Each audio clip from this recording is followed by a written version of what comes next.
Welcome, students. Welcome to the second session of Nature and Classification of Economy. Today, I'll be continuing with the topic mixed economy. What is mixed economy? Any economy in which private corporate enterprises and public sector enterprises exist side by side and decisions taken through market mechanism are supplemented by some form of partial planning is to be described as mixed economy. This system overcomes the disadvantage of both the market and the planned economic system. So, in a mixed economy, it is a combination of capitalist as well as the socialist economy. It provides a clear demarcation of the boundaries of public sector and private sector so that the core sector and strategic sectors are invariably in the public sector. The government intervenes to prevent undue concentration of economic power and monopolistic and restrictive trade practices. So, in this kind of mixed economy, there is intervention of government. Why? So that there should not be any concentration of economic power. The rights of the individual are respected and protected, subject only to the requirements of public law and order and morality.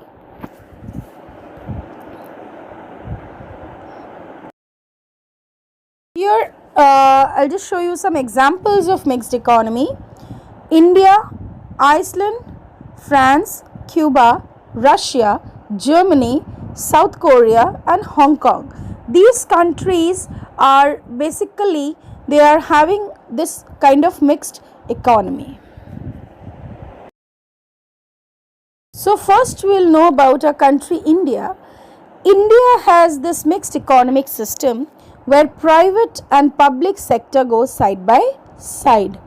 The government directs economic activity in some socially important areas of the economy, the rest being left to the price mechanism to operate.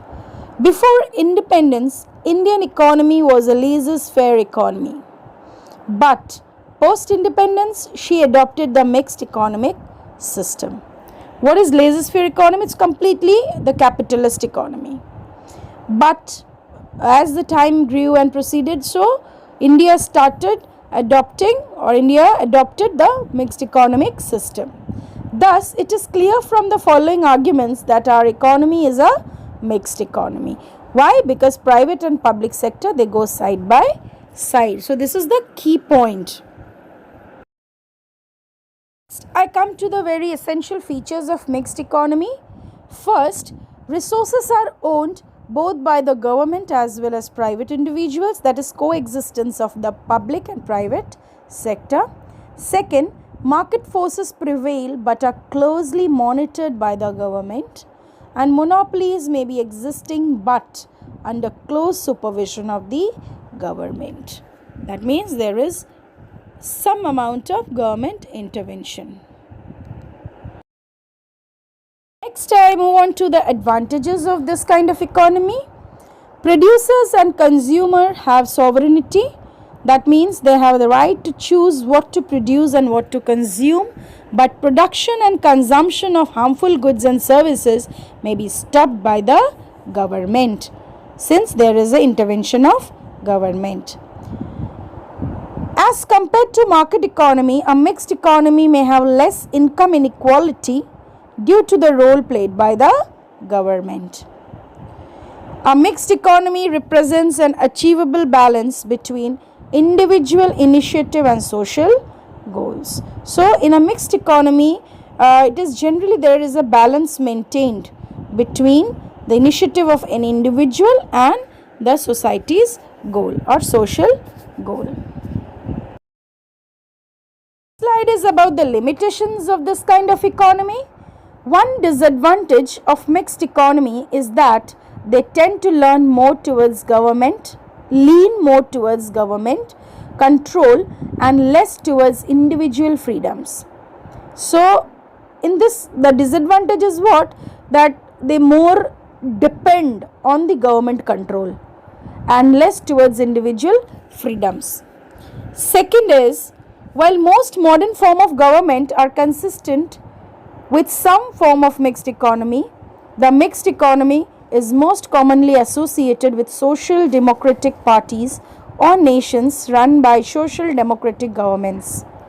Some critics of contemporary social democracy argue that when social democracy abandoned Marxism, it also abandoned socialism and has become, in effect, a liberal capitalist movement.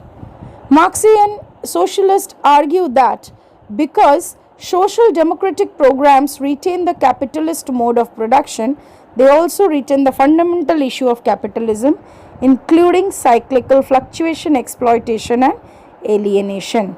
So, in a capitalism, what happens? These three things are more prevalent. First is cyclical fluctuation, exploitation, as there are the rich sections of the society and poor section. So naturally there will be existence of exploitation and alienation. These two sections of the society will be completely alienated. That is, they will be completely separated. Okay, so these three features, because of that, this mixed economy play a vital role as an economic system, because since there is a government intervention, therefore government control, and the government has a full control or partial control towards the management of resources. So with this we come to the end of this chapter.